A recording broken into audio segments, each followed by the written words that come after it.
In 1964, Robert and Elaine Holloway vanished from their farm. Breakfast left half-eaten on the table. Their dog found starved beneath the porch. No note, no goodbye. Just silence, stretching across the fields. For decades, neighbors whispered about what happened that summer. Some say it was debt. Others say it was murder. And a few believe the fields themselves swallowed them whole.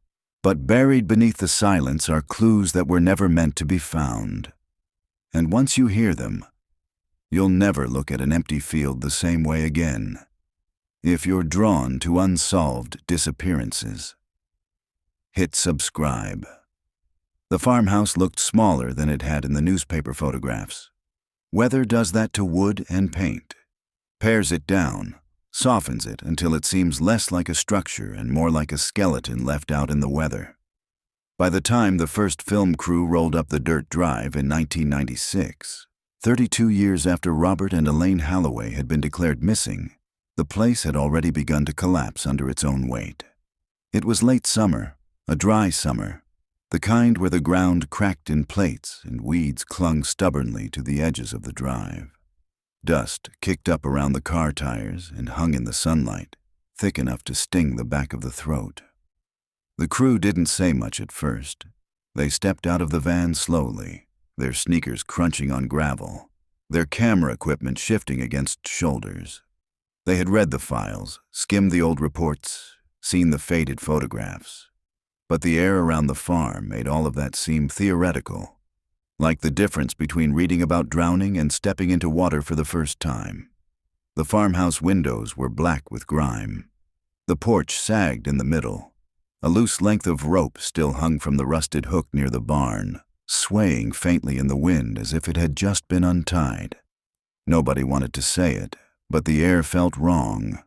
The Holloway case had been considered cold for decades, closed even, the kind of file that sat in the back cabinets of small-town police stations until mold began to soften the ink.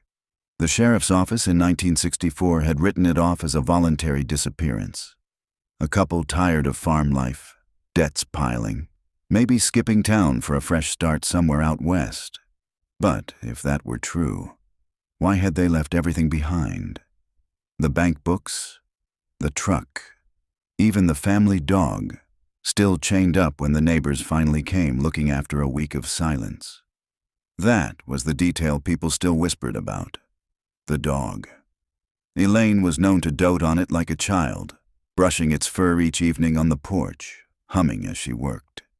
She would never have left it behind. Never. And yet, the bowl was dry. The animal's body was found curled beneath the porch, ribs showing through its hide, jaw locked in an empty snarl. The crew set up their cameras with mechanical precision, but their eyes kept flicking back to that sagging porch, to the shadows beneath it. One of them, the youngest, said softly, "Do you think they're still here?" The producer ignored him, adjusted her headset, told the cameraman to pan slowly across the cornfield that stretched behind the house. The field was empty now, only brittle stalks long past harvest. But it wasn't hard to imagine the summer of '64. Tall green corn, rows neat and endless, an ocean to swallow voices. That summer, the neighbors had sworn they heard something. A scream, a low rumble, the sound of an engine late at night. No one had called the sheriff at the time. People minded their own business. By the time the silence stretched too long, by the time someone finally drove over to check, the farm was already different. The breakfast dishes were still on the table, eggs half eaten, coffee cups half full, as though Robert and Elaine had been interrupted mid-sentence. The bed was unmade, the back door was unlocked, and the fields looked as though something heavy had been dragged through them, deep furrows cutting between the rows. But there were no footprints, no tire tracks, just soil churned and disturbed as though by invisible hands. The crew filmed until dusk, their voices low, their eyes darting toward the barn whenever the wind creaked its beams. Later, back at the motel, one of them replayed the footage. At 27 minutes, 13 seconds in, just as the camera pans across the second-story window, there's a flicker, a shadow. No one had been in the house. No one living, anyway. The first time Detective Samuel Porter heard the name Holloway. He was a rookie, 23, barely old enough to keep his badge from sliding loose in his hand, his head still full of academy lectures about procedure and paperwork. The case had already been cold for more than 2 decades by then. He remembered a sergeant, an old man with a smoker's cough, tossing the thick, gray-stained file onto a table like a deck of ruined cards. "Read this," the sergeant had grunted, "if you want to know what a dead end looks like." Porter had read every page that night in his apartment, his lamp buzzing faintly, moths slapping against the screen. He had read about Robert and Elaine, their quiet farm life, the unpaid bills that hinted at trouble. He had read about the neighbors, the Coopers to the west, the Daniels to the south, each insisting they had no clue where the Halloways could have gone. But what had stayed with him most wasn't in the official reports. It was in the photographs. The kitchen table set for breakfast, the dishes still greasy with yolk. Elaine's glasses folded neatly on the counter. A Bible, open to Psalms, on the nightstand beside the bed. Porter had stared at those photographs until the images pressed themselves behind his eyelids. That absence, louder than any evidence, was what haunted him. Now, nearly 40 years after the disappearance, Porter was no longer the rookie with moths on his screen. He was 61, retired from the force, widowed, with more nights behind him than ahead. Yet the name Holloway still scratched at the back of his mind. He had spent a career chasing men who left blood on walls and bodies in rivers. But the Halloways had left nothing. And nothing, Porter had learned, was worse than everything. In the summer of 2003, a new documentary series began making its rounds on cable television. Vanished, America's Unsolved. It was slick, dramatic, built for ratings. Porter rolled his eyes when he saw the promo, the host framed in silhouette against a glowing barn door. But when he heard the words Holloway Farm, he set down his glass and leaned forward. The episode rekindled public fascination with the case. Local reporters dug up their own features. Old neighbors gave hesitant interviews. And for the first time in decades, tips trickled into the sheriff's office again. Most were useless. A psychic claimed the couple had been buried under the barn. A drifter swore he had seen them hitchhiking on a highway in Texas.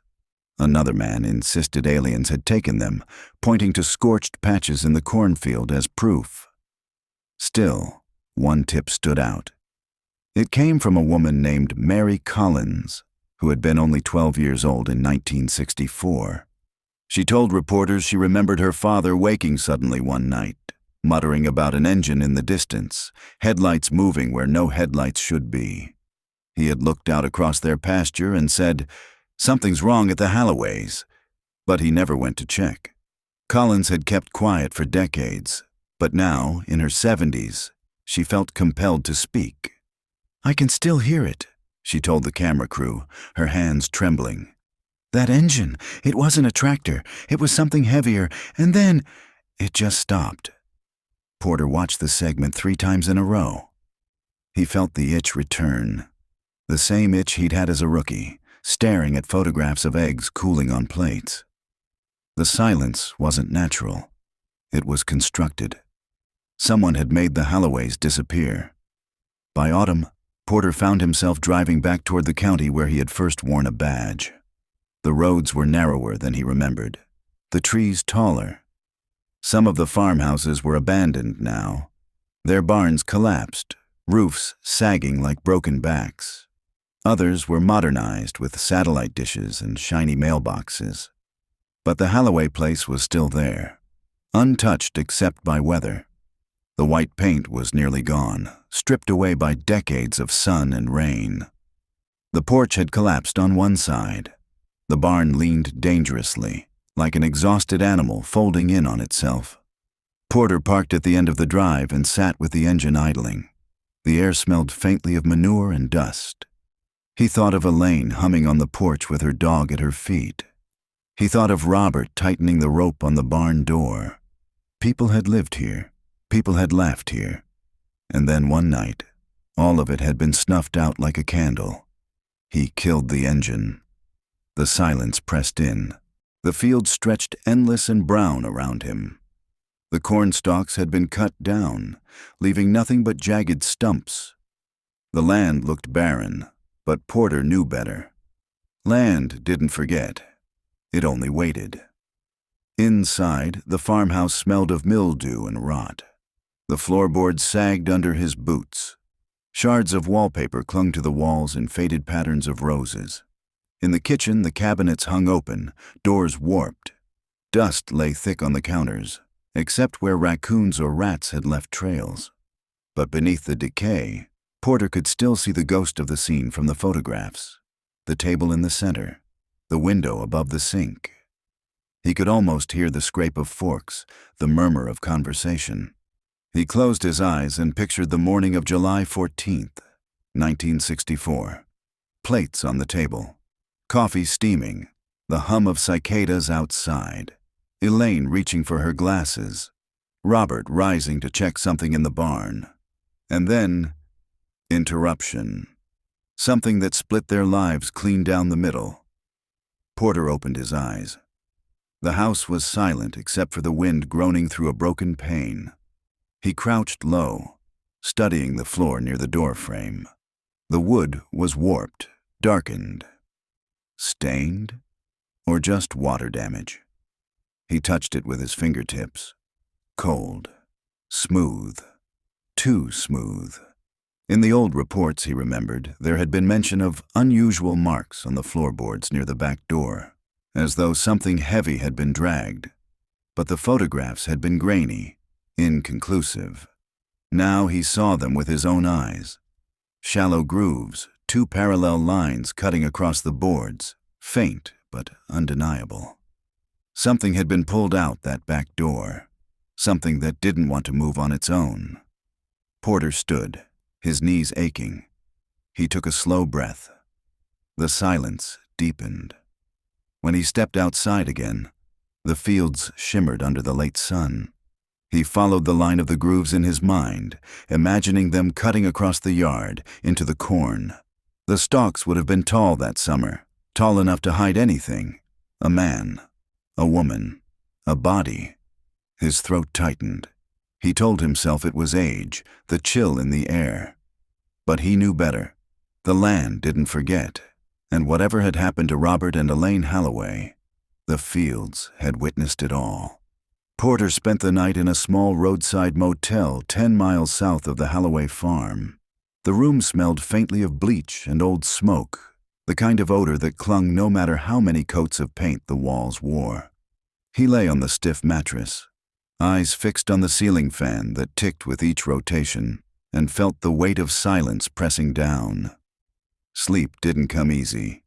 Each time he closed his eyes, he saw the grooves on the farmhouse floor. Two faint parallel scars that stretched toward the back door like unfinished sentences. He heard the echo of that 12-year-old girl's memory, the engine in the distance, the headlights cutting across a field. By dawn, he gave up on sleep entirely. He shaved at the sink, rinsed the razor in water that smelled faintly of iron, and dressed with the automatic motions of habit. Then he drove into town. The county courthouse hadn't changed much since he'd first walked its halls as a young officer. The same cracked tile floors, the same heavy wooden doors with brass handles polished smooth by decades of hands. He found the records office in the basement, where the fluorescent lights hummed and the air smelled of dust and paper. The clerk behind the counter was young, maybe 30, with a neat beard and an expression of cautious curiosity when Porter introduced himself. "Retired?" the clerk asked after glancing at the badge Porter slid across the desk. "Yeah, but still curious." The clerk tapped at his computer, then frowned. "Most of the Halloway files aren't digitized. You'll have to go through the boxes. That's what I was hoping for." He led Porter into the archives. Rows of metal shelves stretched down the room, each stacked with cardboard boxes labeled in black marker. The air grew colder between the shelves. Dust stirred at the edges of Porter's vision. The Holloway files were contained in 3 boxes, each heavier than it looked. The clerk left Porter with a nod, and Porter set to work at the long table beneath the flickering lights. The first box contained the original missing persons reports. He sifted through them slowly, recognizing the names of officers long dead. Sheriff Tom Greeley, Deputy Harlan Briggs. He could almost hear their voices as he read their words. Kitchen table set. No sign of struggle. Neighbors report no unusual activity. Dog deceased cause, starvation. Starvation. The word looked sterile on paper, but Porter pictured the body curled under the porch, the silent accusation in its empty eyes. The second box held photographs, black and white prints curling at the edges, the farmhouse frozen in its moment of abandonment, the bed unmade, Elaine's nightgown draped across the chair, Robert's boots by the door. Each image whispered of interruption, lives paused mid-motion. He turned one photograph over and saw handwriting in faded ink. Dragged? He studied the image more closely. The floorboards near the back door. Yes, faint lines. The same ones he had seen with his own eyes yesterday. Somebody had noticed, but nothing had been followed up. The third box was thinner. Newspaper clippings mostly, along with notes from neighbors. Porter flipped through them slowly, scanning for inconsistencies. One article caught his attention. Local man claims to hear disturbance on night of disappearance. The date was July 20th, 6 days after the Holloways were last seen. The article quoted a farmer named Frank Dalton, who lived 2 miles east. I heard what sounded like a truck out on the road, late, maybe midnight. Dalton had told reporters. Then I heard shouting. Couldn't make out words, just shouting. Then it stopped. Porter frowned. He didn't remember seeing Dalton's name in the official reports. He shuffled through the sheriff's notes again, searching. Nothing. No interview, no follow-up. Why would a possible witness statement be left in the papers but not in the case file? He closed his eyes, leaned back in the chair, and exhaled. Cases went cold for many reasons. Lack of leads, lack of resources. But sometimes they went cold because someone wanted them to. By late afternoon, Porter carried photocopies of the most important documents back to his car. He sat in the driver's seat, flipping through the papers again, letting the timeline build itself in his head. July 14th, 1964. The Holloways eat breakfast. Sometime that day or night, they vanish. July 16th, neighbors notice the farm is silent. July 17th, sheriff investigates, finds no sign of struggle. July 20th, Dalton reports hearing shouting and a truck engine. Ignored, ignored. The word gnawed at him. He thought of the grooves on the floor, the girl's memory of headlights, the shouting carried across the fields. A picture was forming, blurred but insistent. Not a voluntary disappearance. Not a couple running from debt. Something violent had happened. Something that had been silenced. Porter checked into the diner across the street from the courthouse. It was late. The booths mostly empty. The neon sign buzzing in the window. The waitress poured him coffee without asking, her hands practiced. "Passing through?" she asked. Something like that. Her eyes flicked to the papers spread across his booth. "Old case?" "You could say that." She hesitated, then lowered her voice. "You mean the Holloways?" Porter raised his eyebrows. "You know the story. Everyone here does. My grandma used to say the land swallowed them. Said you shouldn't walk too close to that farm at night. Superstition?" She shrugged.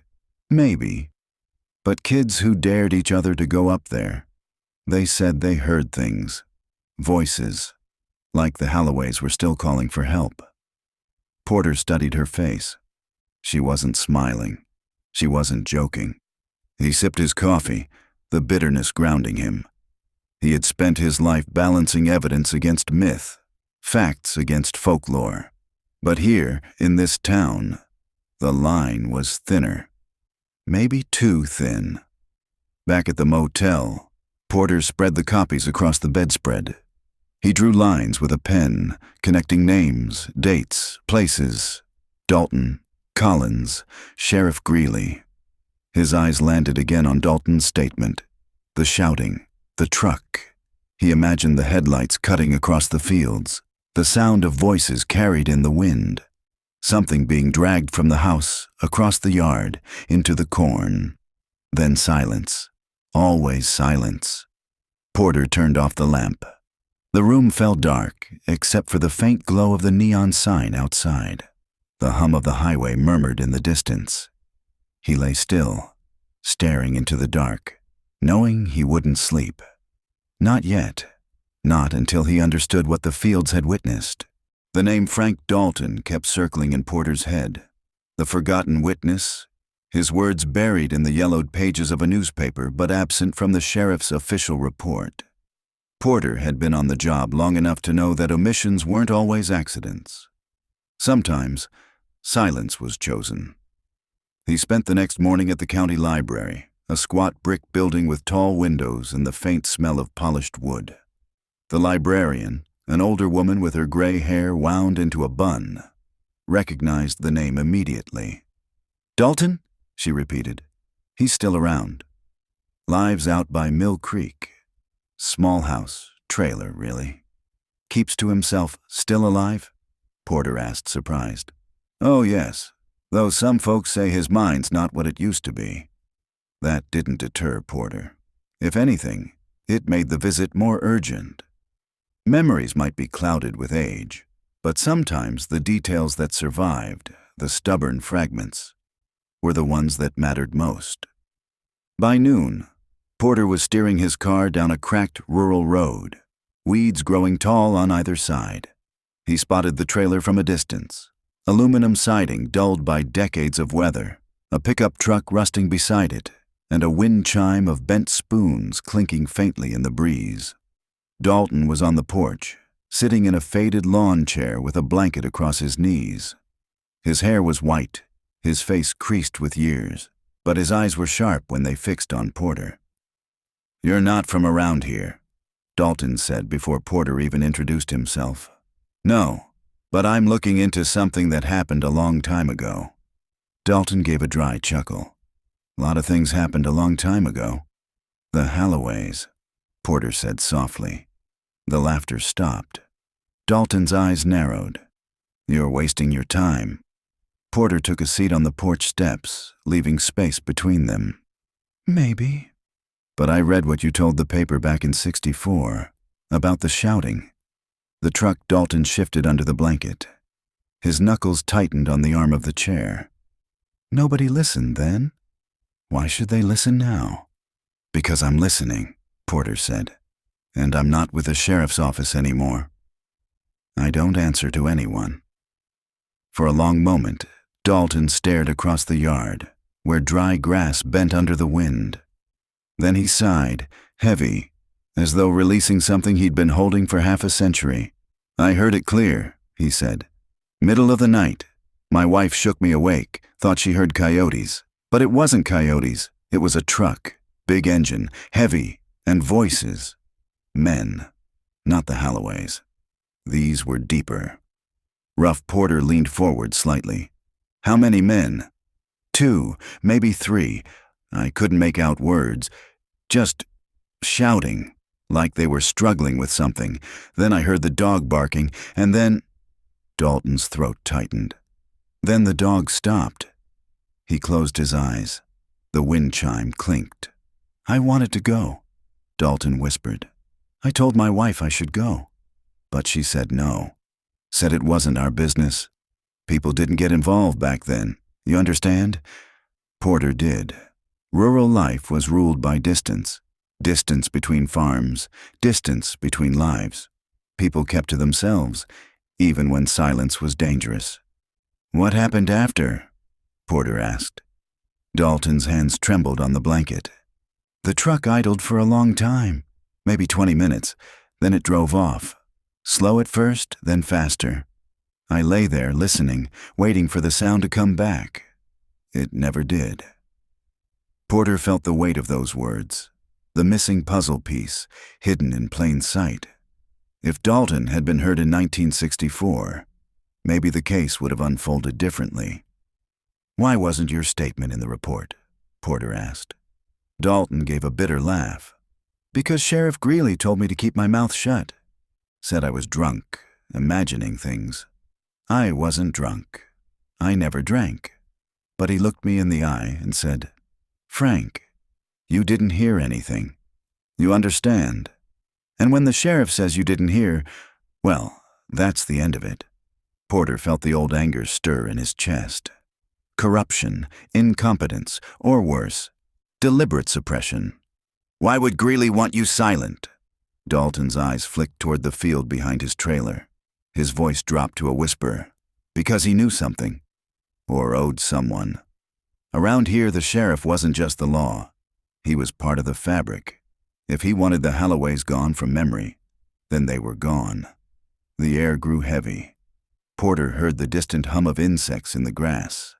Dalton's words clung to him like grit. "You ever go back?" Porter asked. Dalton's jaw clenched.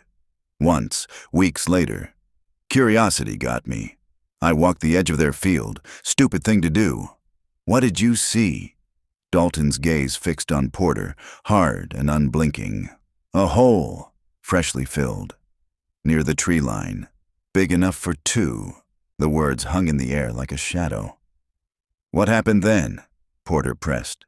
"I went home. I never told a soul, not even my wife. You don't understand. Things had a way of sticking to you if you talked too much. Better to stay quiet, safer." Porter felt the world tilt slightly.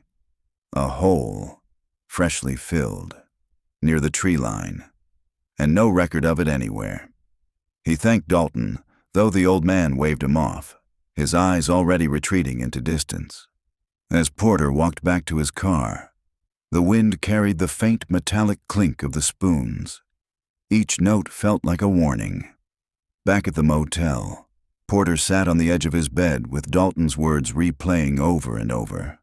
A truck, voices, a silenced dog, a hole. The official files had scrubbed all of it clean, which meant the truth wasn't lost, it was buried. He pulled out a county map and spread it across the desk. He circled the Holloway farm, then traced a line toward the eastern tree line. If Dalton had been right, that was where the soil held its secrets. The question wasn't whether something had been buried. The question was whether it was still there. Porter knew he couldn't dig alone. He would need records, maybe even ground-penetrating radar, though convincing anyone to authorize that after so many years would be nearly impossible. Unless he found someone who believed as much as he did. He leaned back in the chair, eyes burning with exhaustion. He thought of Elaine's glasses on the counter, the grooves on the floor, the silenced dog. The fields didn't forget. And now, neither would he. That night sleep finally came, but it wasn't restful. He dreamed of headlights cutting through tall corn, of voices shouting in the distance, of earth being shoveled over something heavy. In the dream, he tried to run, but his feet sank into the soil, deeper and deeper, until the earth swallowed him whole. When he woke, his sheets were damp with sweat, and the sound of the wind through the motel vent seemed like a voice whispering his name, Samuel Porter. Listening, always listening. Porter had spent most of his life avoiding journalists. They were, in his experience, scavengers, eager to sensationalize, reckless with facts, hungry for angles that didn't exist. But as he sat in the diner the next morning, sipping bitter coffee and scanning the paper, one byline caught his eye. Sarah Whitaker. He knew the name. She had produced the recent documentary segment that revived the Holloway case. Young, ambitious, with a reputation for persistence. She wasn't afraid to dig where others backed off. And more importantly, she wasn't bound by old loyalties or the quiet codes that had kept people silent in this county for decades. He found her 2 towns over, setting up lights in a church basement for an interview with a retired deputy. She looked up as Porter entered, suspicion flashing in her eyes before recognition softened it. "You're Porter," she said. "You were quoted in a case file years ago." The rookie who kept asking questions, Porter gave a small nod. "And you're the reporter who won't let this story die." She smirked faintly. "That makes two of us."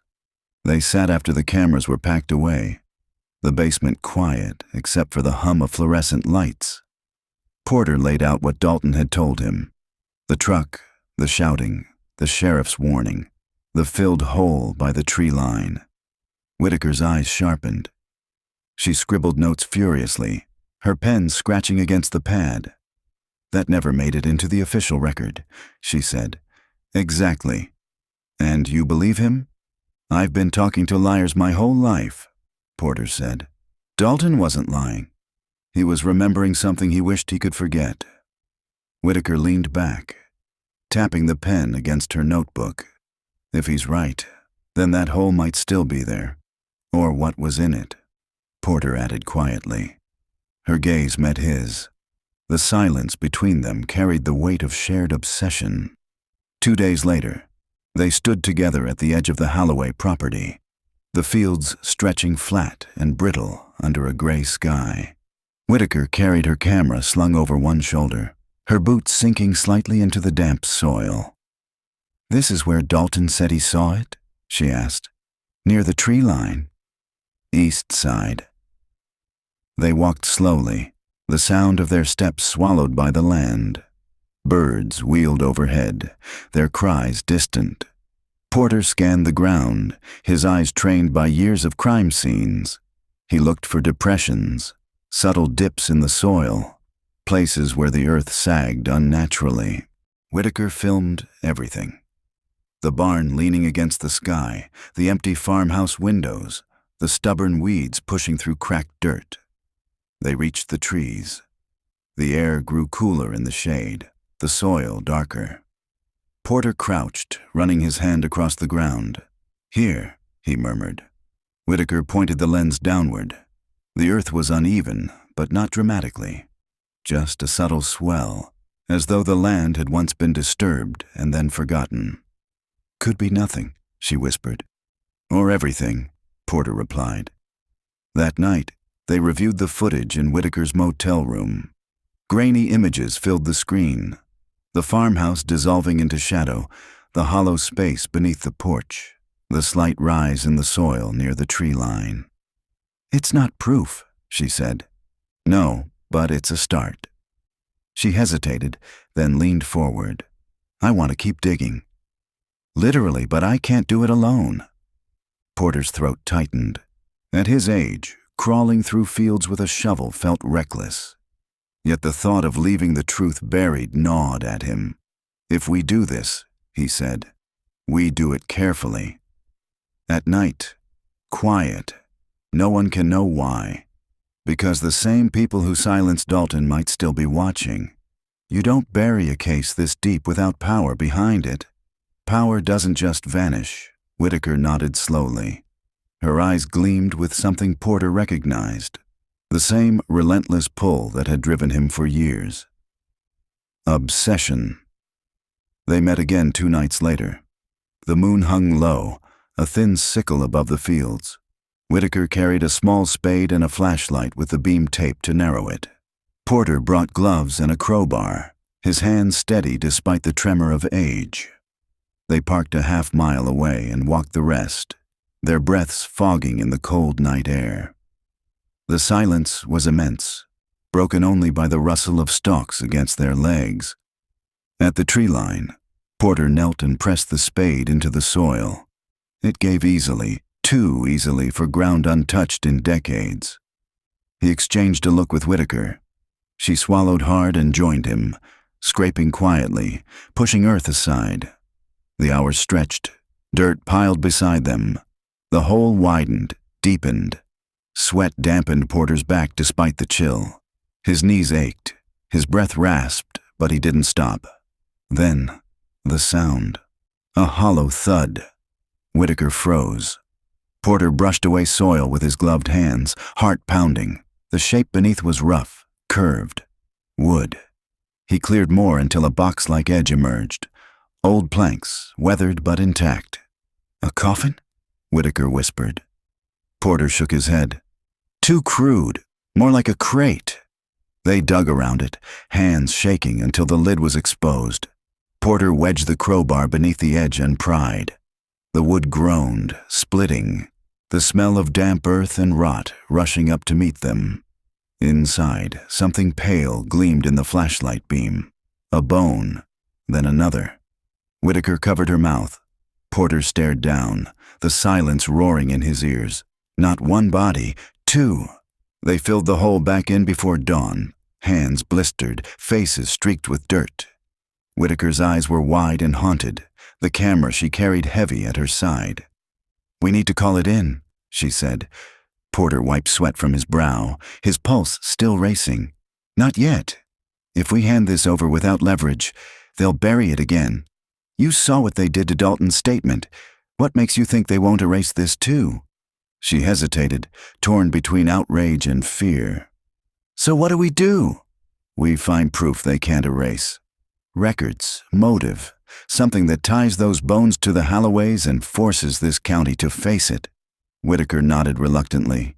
The pact was unspoken, sealed by the dirt still under their nails. The Fields had given up a secret. But secrets alone weren't enough. The truth had to be dragged into daylight, and Porter knew daylight was the most dangerous place of all. The bones changed everything. Porter woke the next morning with dirt still beneath his fingernails, the smell of damp earth clinging to his skin. Whitaker had already left for the city to back up her footage. She insisted on making multiple copies, one for her, one for him, one locked in a safe deposit box. If anything happened to them, the truth wouldn't vanish. But footage of bones in a crude wooden box wasn't enough. Not in a county where a sheriff had once silenced witnesses, erased statements, and let decades of rumor calcify into silence. They needed proof that couldn't be scrubbed from files or dismissed as hysteria. They needed motive. Porter knew where to look. He returned to the courthouse, the basement archives, the humming lights. The clerk gave him a weary look as he requested access to Sheriff Greeley's personal records. "Most of those are sealed," the clerk said. "Sealed doesn't mean burned," Porter replied. The man hesitated, then slid a key across the counter. "Bottom row." "Last cabinet. Don't say I gave it to you." The cabinet was heavy, its drawers reluctant, as though it resisted being opened after so many years. Inside were ledgers, bound in cracking leather, the sheriff's handwriting looping across page after page. Dates, names, citations, arrests. Porter flipped slowly, methodically. At first, it was mundane. Speeding fines, livestock disputes, domestic calls. But then patterns emerged. Repeated visits to the Halloway farm. Notes scribbled in margins. Debts owed, bank unsettled, warned again. Warned again. Porter's pulse quickened. He leaned closer. The dates grew tighter in the weeks before the disappearance. June 23rd, July 3rd, July 11th. Each entry sharper, angrier. Halloway refuses. Situation unresolved. Refuses what? He turned the page. July 12th. Final warning, must comply. The handwriting was heavier, almost gouged into the paper. Then nothing. No entry for July 14th, no entry after. As though the sheriff's pen had gone still the very night Robert and Elaine vanished. Porter felt a chill crawl along his spine. He copied the entries quickly, sliding the paper into his folder before returning the ledger to its drawer. On the drive back to the motel, his mind spun. What debts had Robert Halloway refused to pay? And why had Greeley taken such personal interest? He spread the notes across the table, the motel room dim except for the glow of a lamp. The timeline sharpened. Repeated visits, escalating warnings. Then disappearance. It wasn't random. It wasn't chance. It was deliberate. Whitaker arrived late that evening, hair disheveled, her eyes sharp with exhaustion. She dropped her camera bag on the bed. "Backups are secure," she said. "But I can't stop thinking about those bones. If we sit on them too long—" "We won't," Porter interrupted. He slid the copied ledger entries toward her. She scanned them, her expression shifting from confusion to horror. He threatened them. "Over and over, right up until they vanished. This is motive." "It's a piece," Porter said. "But we need the rest." "Which is?" "Money, land, something worth silencing them." For Whitaker tapped the page with her pen. "The debts. Maybe Robert owed the wrong people. Maybe Greeley wasn't just a sheriff. Maybe he was a collector." The idea landed with the weight of truth. In small towns, authority often blurred into power, and power into profit. Porter rubbed his temples. "If that's the case, the answers won't be in the courthouse. They'll be in the bank." The next morning, they visited First County Savings, the only bank in town that had survived since the 60s. Its lobby smelled of polish and paper, the old vault looming like a relic. The manager, a man in his 40s with slicked hair and polite suspicion in his eyes, listened as Porter introduced himself. "We're looking for records on the Halloways," Porter said. "Accounts, loans, anything from 1960 to 1964. The manager hesitated. "Those records are archived. It could take weeks to—" Whitaker leaned forward, her voice low and steady. "We already know Sheriff Greeley was involved. We've seen his ledger. If we walk out of here with nothing, this bank's name will be in the first chapter of what we publish." The man paled. He excused himself and returned 15 minutes later with a thin folder. "Don't say where you got this," he muttered. Inside were loan documents. Robert Halloway had taken out a sizable loan in 1961, secured against the farm. Payments were steady at first, then irregular. By 1963, he was months behind. Notices of default stacked in the file. The last letter, dated July 10th, 1964, bore the sheriff's signature. "Final notice, property subject to seizure." Whitaker's hand trembled as she turned the page. "So it was about land."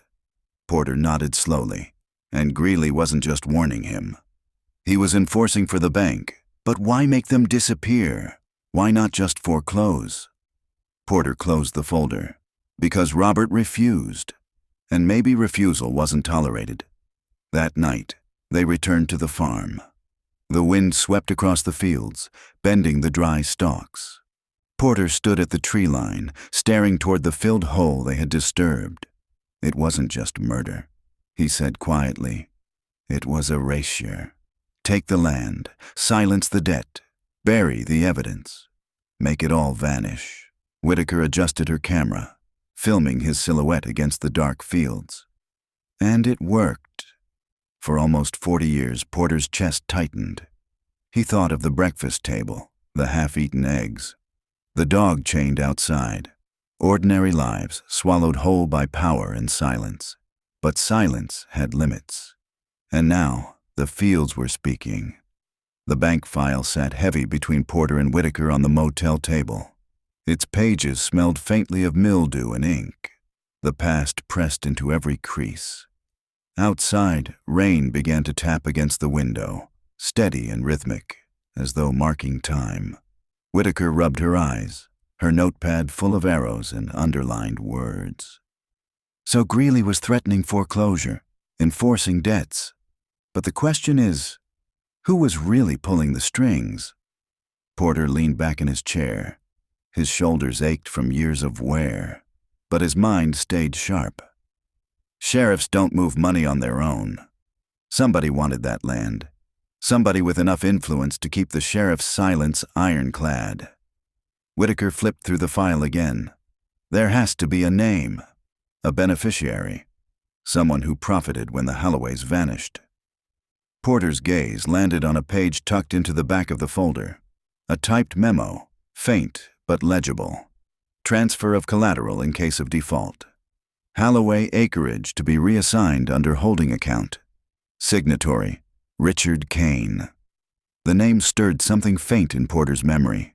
He had seen it before, long ago, in whispers across old reports.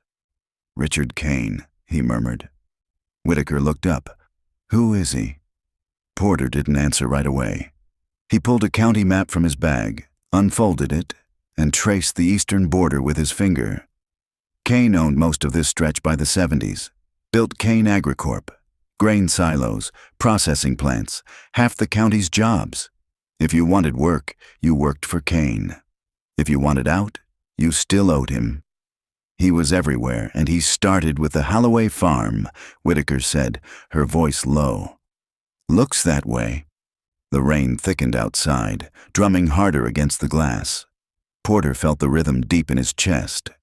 Whitaker scribbled the name across her notepad in heavy strokes. So Kane gets the land.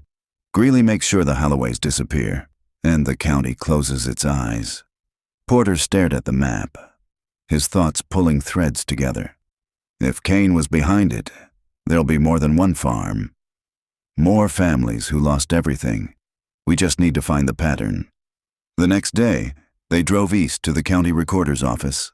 The clerk, a tired woman with half-moon glasses, looked annoyed as Porter asked for property transfers from the early 60s. That's a lot of files, she said. We'll narrow it, Whitaker replied quickly.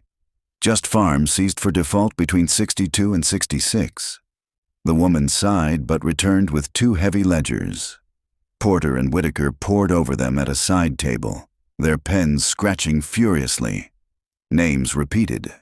Families who had farmed for generations, their land signed over in abrupt transfers. Thompsons, Mullers, Parkers, and again, Kane Holding Company. Whitaker's face tightened as the list grew. It wasn't just the Halloways. This was systematic. Porter nodded grimly. They weren't the only ones erased. Just the only ones who wouldn't go quietly. He tapped the page where Robert Halloway's name ended in a thick line of ink.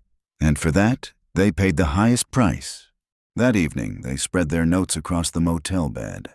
The rain had stopped, leaving the air heavy with damp earth. Porter circled names on the list. We need someone who remembers. A survivor. A family member who saw their farm taken. Whitaker chewed her pen. What if no one talks? What if the fear's still here? Then we find someone with less to lose. Whitaker's eyes lit. Like a worker. Someone who saw Kane's men up close, Porter nodded. Field hands. Truck drivers. People who hauled for him. They'd know if something went wrong out at that farm. Whitaker flipped open her laptop, fingers flying across the keys. She pulled up obituary records, old union rosters, scattered references from digitized newspapers. One name appeared more than once. Earl McCready. Truck driver. Employed by Kane's company from 1962 until his sudden retirement in 1965. Porter narrowed his eyes. Right after the Halloways vanished. Whitaker checked the address. Still in town. A retirement home on the north side. Porter felt the old pull in his chest. Another voice. Another piece of the buried puzzle. The retirement home smelled of antiseptic and weak coffee. Porter and Whitaker signed the visitor log and followed a nurse down the hall to a room at the end. Earl McCready was 81, his body frail, his skin like parchment. But his eyes flicked to them with surprising sharpness. You're not family, he rasped. No, Porter said. We're here about Kane Agricorp, about the farm you drove to in July 1964. McCready's expression froze. His hand tightened on the blanket. I don't know what you're talking about. Whitaker leaned forward. Mr. McCready, we're not here to cause trouble. We just want the truth. People deserve to know what happened. McCready's jaw worked. Silence stretched, heavy and brittle. Finally, his shoulders sagged. They told us not to talk, he whispered. Said it was just business. What business? Porter pressed. McCready's eyes glistened. We went out there late. Sheriff was already waiting. He waved us through. We loaded. We loaded something into the truck, heavy, covered with tarps. We didn't ask questions. Whitaker's breath caught. The Halloways? McCrady's lips trembled. I didn't see faces. I didn't want to, but I heard the dog. It barked once, then there was a shot. After that, silence. The room felt colder. Porter gripped the arm of his chair, his stomach tight. Where did you take the load? He asked. McCrady's gaze drifted toward the window. East Fields. Kane's men were waiting. We dug all night. Sheriff stood there smoking like it was nothing. Then we covered it up. Drove home at dawn. Porter felt the words carve into him. The confirmation. The conspiracy. Why didn't you tell anyone? Whitaker whispered. McCrady's voice cracked. Because I wanted to live. Tears slid down his cheeks. You don't cross men like Kane. You don't cross the sheriff. You shut your mouth and keep driving. They left the retirement home in silence, the dusk pressing in heavy around them. Whitaker gripped her camera tight, her knuckles white. He admitted it, she said, her voice shaking. He admitted they buried them. Porter stared at the darkening horizon. And he admitted who stood over the hole. Kane. And Greeley. The names rang like a sentence. The Fields had given up more than bones now. They had given up witnesses. And with every word, the silence that had shielded the guilty for decades was cracking open. The motel parking lot was nearly empty when Porter returned from the retirement home. A single truck sat at the far end. Headlights off, engine idling. He noticed it the moment he turned in, the way the exhaust curled faintly in the cool night air, the way the driver's silhouette sat motionless behind the wheel. Whitaker noticed too. That's not coincidence. Porter parked close to their room, his pulse steady though his thoughts raced. He didn't look toward the truck again, but he felt its gaze, heavy and unblinking. Inside, Whitaker closed the curtains quickly, her breath uneven. They know we're digging. They've known since the night we opened that ground, Porter said. Now they're letting us know. Whitaker set her camera bag down, hands trembling. So what do we do? Porter checked the lock, the chain, the bolts. We keep moving. Fear's what kept this case buried. If we stop now, they win again. But even as he said it, he felt the weight of the truck's engine humming outside, a low growl that seeped into the walls. By morning, the truck was gone. But the message remained. Porter scanned the lot carefully before they left, every shadow a potential watcher. Their next stop was the county library. Whitaker insisted on cross-checking Kane's acquisitions with local newspapers, searching for patterns in how farms disappeared. Porter kept watch while she scrolled through microfilm reels, the flickering headlines casting shadows across her face. One article stood out. Local sheriff facilitates smooth transfer of family properties to Kane Holdings. The date was July 18, 1964, 4 days after the Halloways vanished. Whitaker slammed her pen against the page. He didn't just look away. He signed off. Porter studied the photograph printed beside the article. Sheriff Greeley and Richard Kane, shaking hands in front of the bank, both smiling, both looking directly at the camera.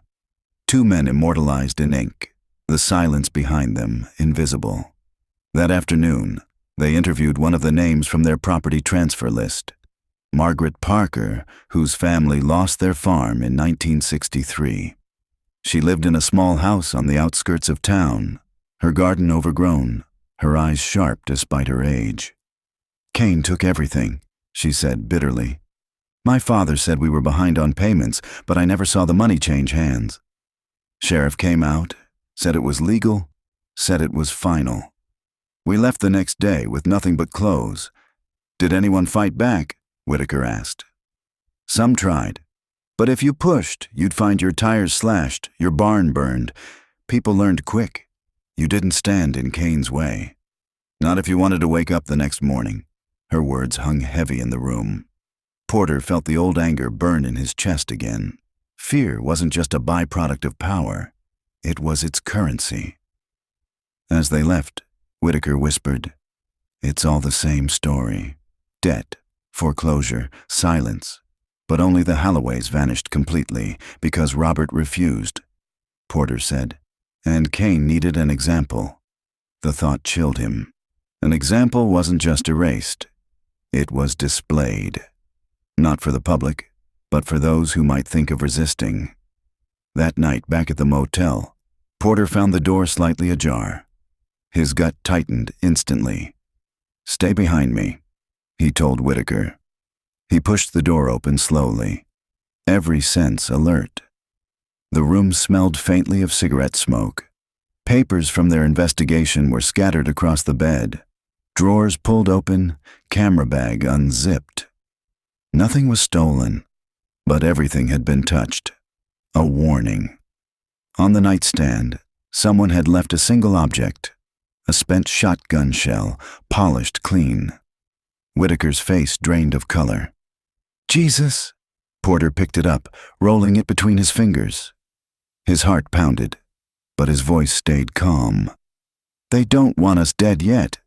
They just want us scared." "Well, it's working," she whispered. Porter slipped the shell into his pocket. "Then we make it work for us. Fear means they know we're close." He sat at the table, gathering the scattered notes. His hands shook only slightly as he stacked them. Whitaker began filming, documenting the intrusion, her voice steady despite the tremor beneath it. "This is proof," she said. "They're still out there. Whoever Kane's men were, whoever Greeley protected, they're still watching." Porter nodded, "Which means the Halloways still matter. After 40 years, they still matter." Sleep was impossible. Porter lay on the bed fully dressed, listening for footsteps outside, for the growl of another truck. His mind replayed Dalton's voice, McCready's tears, Margaret Parker's bitterness. Threads weaving tighter, forming a net that pointed in one direction. Kane. But Kane was dead. A stroke in 1987 had ended his empire, his land divided among heirs and corporations. Yet his shadow stretched forward, carried by men who had stood beside him, men who had learned from him. And shadows, Porter knew, didn't die easily. By dawn, Porter made his decision. "We can't stay in this motel." Too exposed, too easy to find. Whitaker looked up from her laptop, dark circles under her eyes. "Where do we go?" He thought of the Halloway farmhouse, the silence inside, the grooves on the floor, the fields stretching endless. It was dangerous, but it was also hidden. "The farm," he said. "If we're going to finish this, we finish it where it started." Whitaker hesitated. Then she nodded.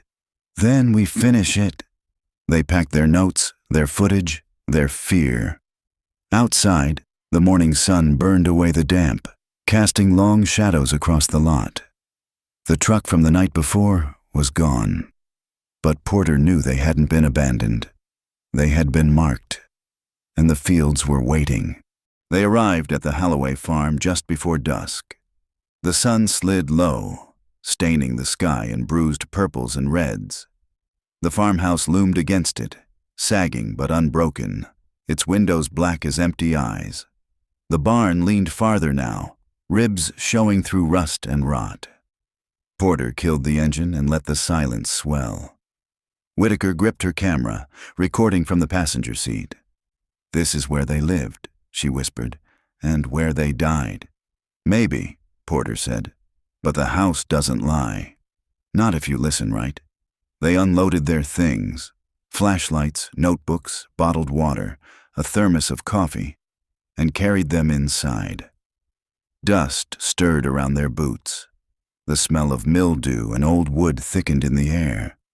Whitaker set up her tripod in the kitchen, her camera lens sweeping across the room. "This is where the story froze," she said softly. "Plates still on the table, glasses by the sink." The moment before they vanished, Porter touched the grooves near the back door again, the shallow scars cut into the boards. He knelt, running his palm along them, as though pressing his skin into the memory. They were dragged, he murmured, out that door. Into the fields, Whitaker zoomed in with her camera. Why didn't the sheriff put this in his report? Because he knew exactly what they were. As night fell, they lit 2 lanterns in the living room. The shadows lengthened, the old furniture casting warped shapes against the walls. The air felt heavy, as if the house itself leaned in to listen. Whitaker set up her laptop on the floor, uploading the day's footage. Porter wandered room to room, his flashlight beam cutting across peeling wallpaper, collapsed ceilings, the remnants of lives abandoned. In the bedroom, he paused. The Bible still sat on the nightstand, its leather warped, its pages crumbling. He flipped it open gently, the spine groaning. Words underlined in faded ink caught his eye. "The truth shall set you free." He closed the book with a shiver. Near midnight, Whitaker joined him in the bedroom doorway, her face pale in the lantern light. "I keep hearing things on playback," she said. "What things?" "Voices. Or maybe it's just wind. But listen." She played the recording. The camera's microphone had captured their digging 2 nights earlier, the scrape of shovels, their whispered breaths. But beneath it, faint, almost indistinguishable, a sound like a low moan. Porter frowned, listening twice, 3 times. The sound was there, too steady to be wind, too human to ignore. He shut the laptop. "We're tired. We'll listen again tomorrow." But long after Whitaker fell asleep on her sleeping bag, Porter sat in the dark, the sound replaying in his head. A voice caught between earth and silence. The next morning they explored the attic. Dust coated everything like a burial shroud. Boxes slumped against the beams, their cardboard soft with age. Whitaker pried one open. Inside were letters. Elaine's handwriting neat, Robert's rougher. Porter sorted through them, the paper fragile under his hands. Most were ordinary. Bills, notes to neighbors, orders for farm equipment. But one envelope was thicker, sealed with wax, never sent. Elaine's handwriting on the front read, "To be opened in emergency." Whitaker gasped softly. "Should we?" Porter tore the seal. The letter inside was short, scrawled in a hurried hand. "Robert says they're coming for the farm. He says we'll never leave alive if we don't give it over. I don't trust the sheriff. If anyone finds this, know that we didn't go willingly. Elaine Halloway." Whitaker's hand flew to her mouth. She knew. She knew they were coming. Porter stared at the ink, faded but undeniable. His throat tightened. For decades, people had wondered if the Halloways ran away, if they abandoned their lives. But here, in Elaine's own hand, was the truth. They hadn't left. They had been taken. They brought the letter down to the kitchen table, laying it flat beside their notes. Whitaker filmed it carefully, the camera capturing every line. "This changes everything," she said. "This is their voice. Elaine's voice." Porter nodded slowly. It's not just a mystery anymore. It's testimony. But even as he said it, he felt the weight of danger pressing closer. If Kane's shadow still stretched across the county, this letter was dynamite. Proof of murder, proof of conspiracy, and proof worth killing for. That evening, Whitaker suggested staying one more night at the farmhouse. "The footage here, it feels different, raw." "The house tells the story better than we ever could," Porter agreed reluctantly. They set their lanterns in the living room again, the house creaking around them like an old body settling into sleep. Around midnight, Porter heard it. A car engine, distant but growing closer. He moved to the window, peering out into the dark fields. Headlights swept slowly down the dirt road, pausing near the edge of the property. The engine idled, low and steady, just as Dalton had described 40 years ago. Whitaker woke, rubbing her eyes. "What is it?" Porter's voice was a whisper. "History. Coming back." They crouched low, watching through the crack in the curtains. The car sat there for minutes, engine humming, headlights throwing pale beams across the dead grass. Then, slowly, it reversed, turned, and disappeared into the night. Silence returned, thick and heavy. Whitaker's hands shook. "They know we're here."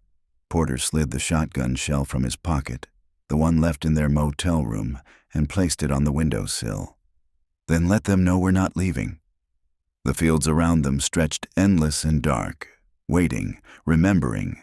And the house seemed to breathe. The farmhouse felt colder in the morning, as if the night had left something behind. Whitaker brewed coffee on a small camp stove, her hands still shaking when she poured.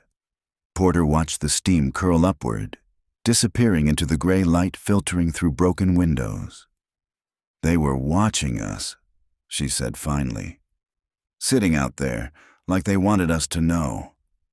Porter nodded. "That's the point. Fear's their first weapon. And their second." He glanced toward the fields. Silence. They drank in uneasy quiet, both knowing that staying here made them vulnerable but also necessary. Every answer they had found so far, the grooves in the floor, Dalton's memory, McCrady's confession, Elaine's letter, had come from returning to the places others had abandoned. The farmhouse wasn't just a ruin. It was a witness, and it wasn't done speaking. Later that day, Porter drove them into town. He wanted one last set of files. Sheriff Greeley's personal papers, rumored to have been stored in the attic of his daughter's house after his death. Her name was Margaret Greeley Hayes, and she lived on the edge of town in a 2-story brick house that looked too neat, too polished, like a place scrubbed clean of history. She met them at the door, a woman in her 60s with sharp eyes and carefully styled hair. "My father's been gone 20 years, she said, her voice clipped. "What could you possibly want with him now?" "We're investigating the Holloway disappearance," Whitaker said carefully. Something flickered across Margaret's face. Fear or anger, or maybe both. "That case is closed." Porter stepped forward. "Closed doesn't mean solved. We believe your father's notes may help." Margaret hesitated. Her grip tightened on the door frame. Then, finally, she sighed. "Come in. But you won't like what you find." The attic was hot, the air thick with dust. Cardboard boxes lined the walls, each marked with dates. Margaret pulled one toward them and stepped back. "My father kept everything," she said. "Too much, if you ask me." Porter lifted the lid. Inside were ledgers, receipts, and letters bound with twine. He sorted through them carefully, his pulse quickening when he found a folder marked Kane Holdings. Inside, receipts of payments, signed and initialed by Sheriff Greeley, cash transfers, land acquisitions, security services rendered, bribes. Whitaker leaned over his shoulder, her camera rolling. He was on Kane's payroll. Porter flipped to the last page, dated July 15, 1964, the day after the Halloways vanished. The entry read simply, "Debt resolved, property secured, silence insured." Margaret's voice shook from the shadows. "I told you." "You wouldn't like it," Porter turned to her. "You knew?" "I knew he wasn't a good man, but he was my father. You spend a lifetime learning not to see." Her eyes shone, not with tears, but with the weight of decades unspoken. "Take what you want," she whispered. "Maybe it's time the truth left this house." Back at the farmhouse, Whitaker spread the documents across the kitchen table. Pages rustled under her hands as she filmed each one. "This is it," she said. "Proof, motive, corruption tied in ink." Porter sat heavily in a chair, staring at the words. Debt resolved. Silence ensured. The sheriff hadn't just looked away. He had orchestrated it. He closed his eyes, feeling the house breathe around him. Elaine's letter, the grooves in the floor, McCrady's trembling confession, Greeley's ledger. All of it converged, pointing to the same truth. The Halloways hadn't vanished. They had been silenced. That night, the intimidation returned. Whitaker was reviewing footage when Porter heard tires crunching over gravel. He moved to the window, heart hammering. Headlights again, closer this time. A truck idled at the edge of the yard. Whitaker grabbed her camera, filming through the cracked curtain. "We need this on record," she whispered. The truck's door opened. A figure stepped out, tall, broad-shouldered, his face hidden by shadow. He walked slowly toward the porch, boots crunching, then stopped 10 feet away. He said nothing, did nothing, just stood there. Porter stepped into the doorway, lantern in his hand, every muscle taut. "What do you want?" he called. The man didn't answer. Minutes stretched, the silence unbearable. Finally, he turned, walked back to the truck, and drove off without a word. Whitaker's camera shook in her hands. "They're testing us." Seeing if we'll break, Porter's jaw tightened. "Then we don't break." But as he lay awake later, shotgun shells still on the windowsill, he knew the message had changed. This wasn't just about fear anymore. It was about time. Time running out. The farmhouse creaked under the night wind. Porter sat at the kitchen table, his revolver within reach. Whitaker curled in her sleeping bag with her camera still on the tripod, red light glowing faintly. Sleep refused him. His ears strained for every sound. The groan of wood, the whisper of grass outside, the hum of a distant engine that might or might not be real. By dawn, his eyes burned. The fields outside shimmered with dew, beautiful in their silence, but Porter couldn't shake the weight in his chest. The last visitor hadn't come to frighten them. He had come to measure them, and Porter knew what came after measurement. They spent the morning combing the barn. Whitaker filmed the rotting beams, the rusted tools, the rope still hanging from its hook. Dust fell in sheets as Porter pried open a locked cabinet with his crowbar. Inside lay farming ledgers, spare parts, and something else. A bundle of canvas sacks, stiff with age. He unwrapped one slowly. Inside was a stained shirt, Robert Halloway's initials stitched at the collar. The fabric was stiff, discolored with dark blotches that hadn't faded with time. Whitaker gasped. "Is that—" "Blood," Porter said, his voice low. She lifted the camera, hands shaking. "We have to get this tested." Porter folded the shirt carefully back into the sack. "We will, but not yet. First, we prove it never should have been here. Because if the sheriff had searched honestly in 1964, this shirt would have been evidence. Instead, it had sat sealed away in the barn, hidden, forgotten, waiting. The house remembered. The barn remembered. And now both were speaking. That afternoon, Porter suggested they check the well. It sat behind the house, capped with rotted boards, weeds curling up around its base. The rope was gone, the bucket rusted to dust. He pried the boards loose. A smell rose from the darkness, damp and metallic. Whitaker aimed her flashlight down. The beam caught glimmers of water far below, and something floating just above it. A boot. Old leather, cracked, bloated by decades of damp. Whitaker's breath caught. "Oh my God!" They lowered the flashlight farther. The water rippled, shifting. For a moment, Porter thought he saw a pale shape just beneath the surface, long and thin, like a bone. He pulled the light back quickly, his heart pounding. "We document. We don't touch. Not yet." Whitaker nodded, swallowing hard, filming steadily. The silence around the well felt different, charged, almost humming. Porter closed the boards again, pressing his palms flat against the splintered wood. The well remembered too. By evening, the storm rolled in. Rain pounded the roof, thunder rumbling across the fields. Whitaker filmed the storm from the porch, lightning illuminating the acres in white flashes. Porter sat inside, staring at the bloodied shirt folded neatly on the table. The evidence was piling. Bones in a box, Elaine's letter, Greeley's ledger, Robert's bloodied shirt, a boot in the well. Each piece alone could be dismissed, buried, explained away. Together they formed a body screaming from the grave. And Kane's men, whoever remained of them, knew it. The attack came just after midnight. Porter had drifted into a shallow, uneasy sleep when the sound of shattering glass jolted him awake. He rolled instinctively, grabbing the revolver as Whitaker cried out. A brick lay on the floor, shards glittering around it. Rain slanted in through the broken window. Headlights swept across the front yard. Tires crunched over gravel.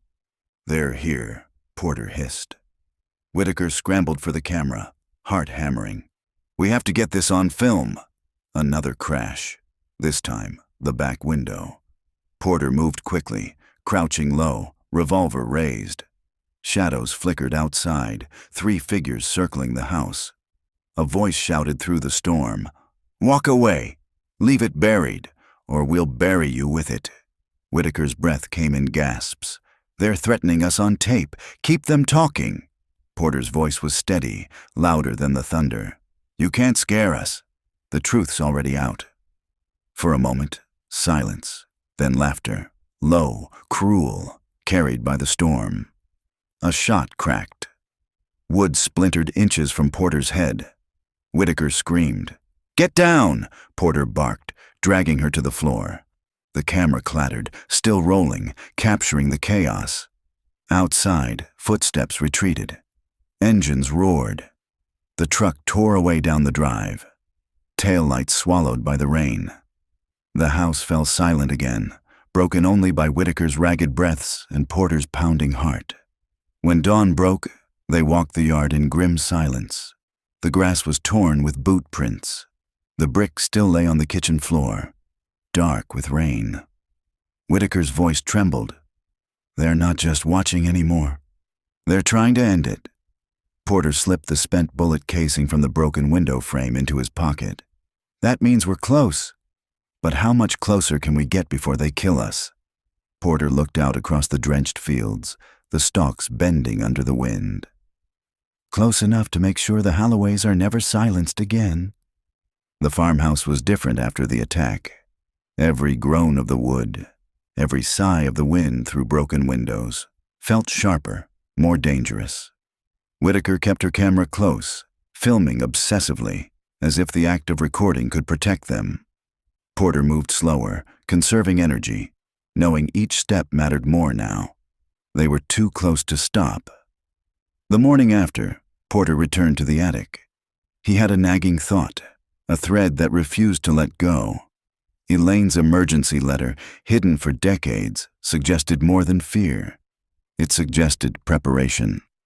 He searched the rafters, hands brushing dust and cobwebs. His fingers snagged on something wedged between beams, a tin box, rusted but intact. He carried it downstairs, setting it gently on the table. Whitaker filmed as he pried it open. Inside lay photographs, carefully wrapped in wax paper. Robert and Elaine, standing with neighbors, their smiles small but genuine. The farmhouse in summer, bright with corn rising tall. And then, one that froze Porter's breath. A black sedan parked beside the barn. Sheriff Greeley in uniform. A man beside him in a suit, taller, heavier, with eyes that seemed to pierce through the lens. Richard Kane. Whitaker's whisper broke the silence. "Proof they were together here." Porter flipped the photo over. Elaine's handwriting scrawled on the back. "If anything happens to us, show this." His hands shook as he set the photo down. Decades of silence cracked further. The Halloways hadn't just been victims. They had documented their own danger. That afternoon, they visited Margaret Parker again. Porter showed her the photo, Elaine's handwriting trembling against the yellowed paper. Margaret's eyes filled with tears. "We all suspected, but no one dared keep records. Your life wasn't worth the truth, and now we have their truth," Porter said. Margaret hesitated, then lowered her voice. "There's someone else you should talk to. He worked the fields for Kane back then. He saw things. I never said his name before, because he asked me not to, but if anyone deserves to know the truth, it's you." She scribbled a name and address on a slip of paper. Jonah Reeves. Porter folded it carefully. Another thread. Another voice. Reeves lived on the outskirts of town in a small house lined with wind chimes.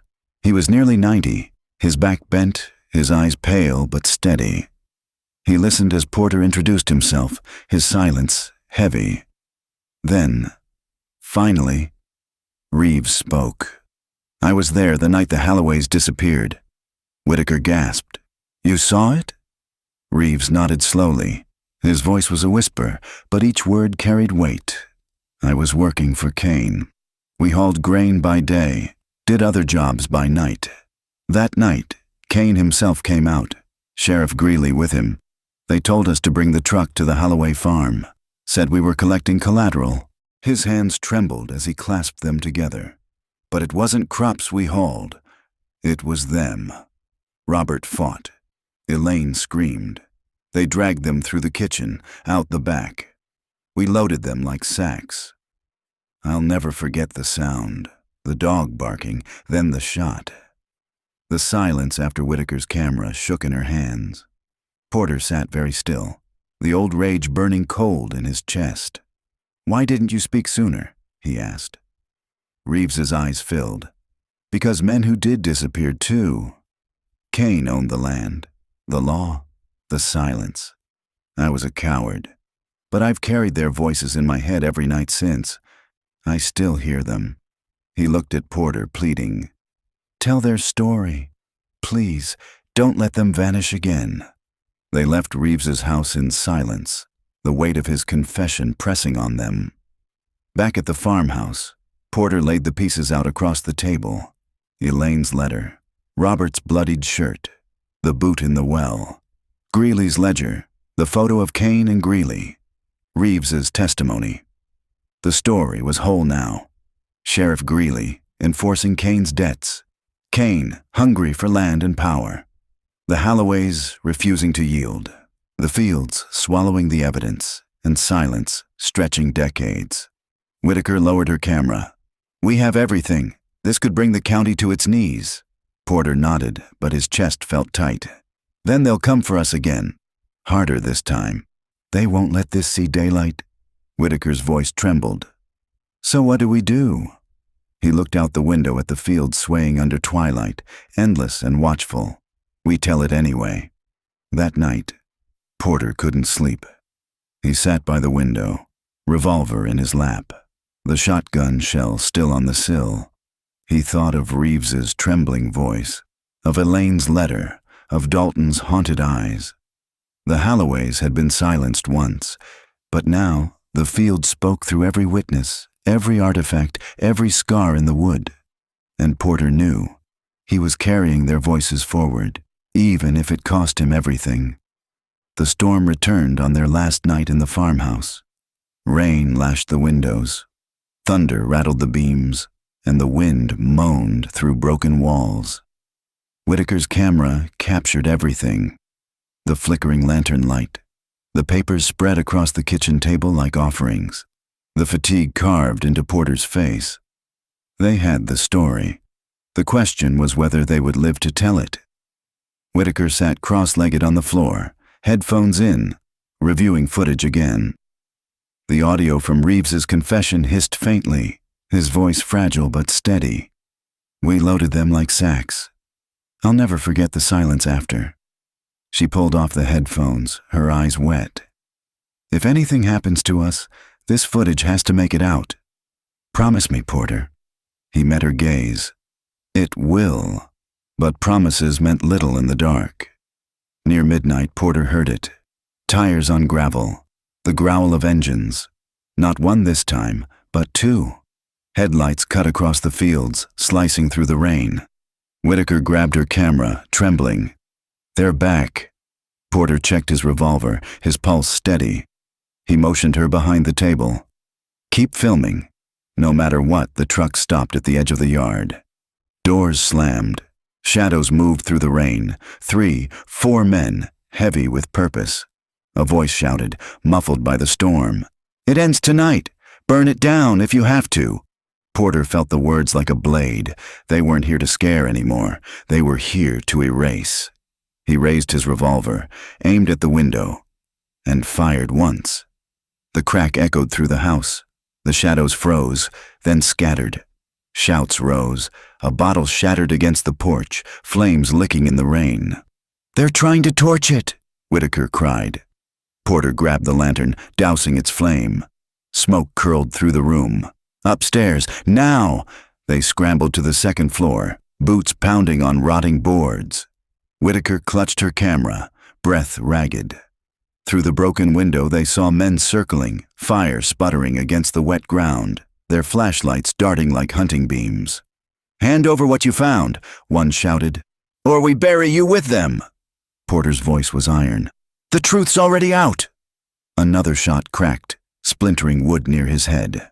Whitaker screamed but kept filming, lens fixed on the chaos below. Then, sirens, faint at first, then growing louder, cutting through the storm. The men froze, headlights flashing across their faces. One cursed, another shouted to run.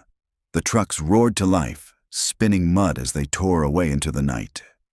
Porter lowered his revolver slowly, chest heaving. Whitaker's camera caught his face, lined with sweat and fury. "They'll be back," she whispered. Porter shook his head. "No, now they'll scatter. The sirens spooked them." Whitaker frowned. "But who called them?" The sheriff's cruisers arrived minutes later, lights washing the farmhouse red and blue. Younger deputies stepped out cautiously, hands on holsters, eyes wide at the sight of Porter and Whitaker framed in the broken window. The lead deputy, barely 30, shouted up through the rain, "Mr. Porter! Miss Whitaker! You're safe now, safe!" The word rang hollow. They came down slowly, Whitaker's camera still rolling. The deputies examined the yard, burned glass, footprints in mud, shell casings glinting under headlights. One knelt by the porch, holding up the scorched bottle. "This wasn't just trespassing," he muttered.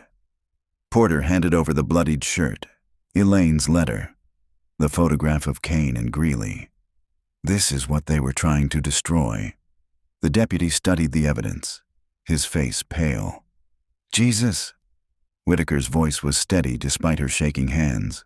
"It's over. The silence ends tonight." But Porter knew better.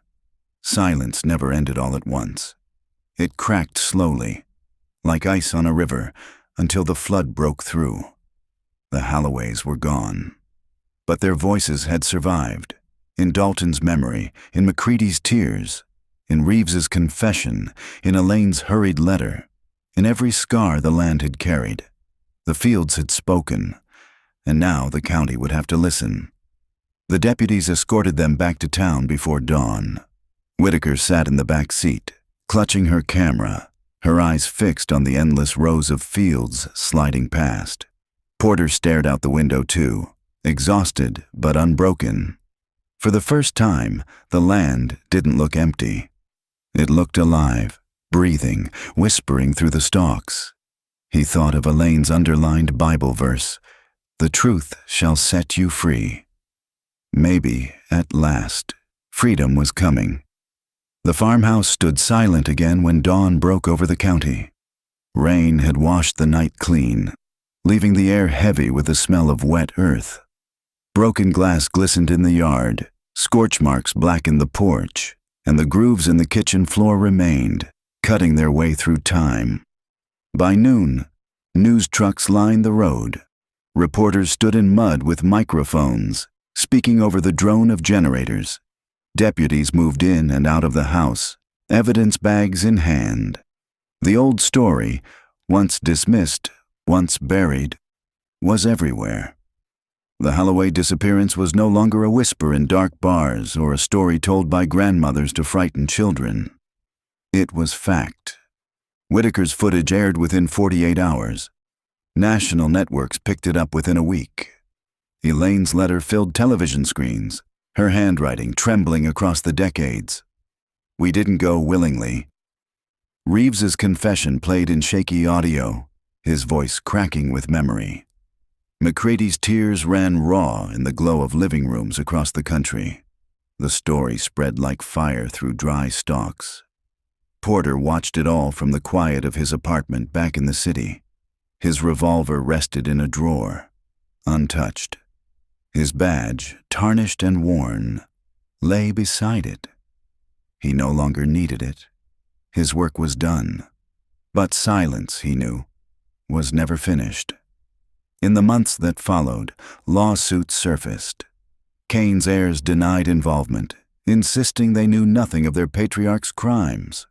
The sheriff's name was stripped from the courthouse, his portrait taken down from the county hall.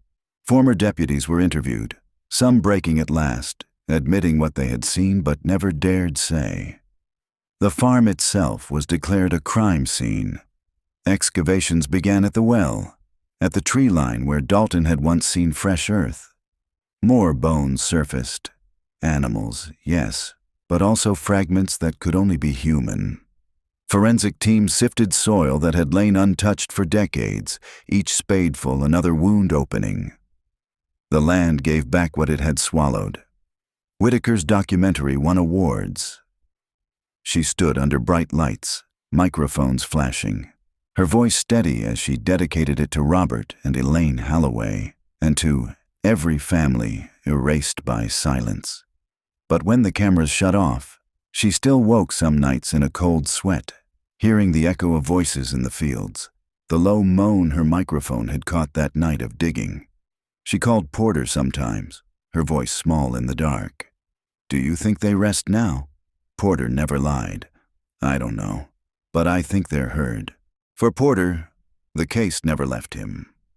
Retirement felt heavier now, quieter, like he'd been hollowed out by the truth he carried.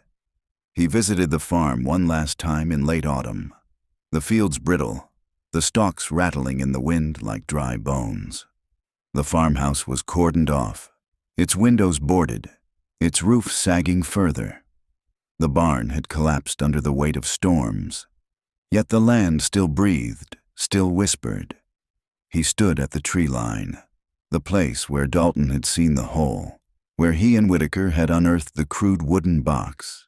The ground had been dug again by investigators, turned over, laid bare. But Porter felt no peace, only the echo of what had been stolen. He closed his eyes, heard the barking of the dog, the shouts, the engine, the silence after. The fields no longer looked empty. They looked haunted by memory, heavy with voices that would never stop speaking. He whispered into the wind, unsure if it was prayer or apology, "I'm listening." And for a moment, he thought the wind whispered back. Years later, children no longer dared each other to sneak into the Halloway farm. They came instead on school trips, guided by history teachers who spoke of corruption, power, and silence.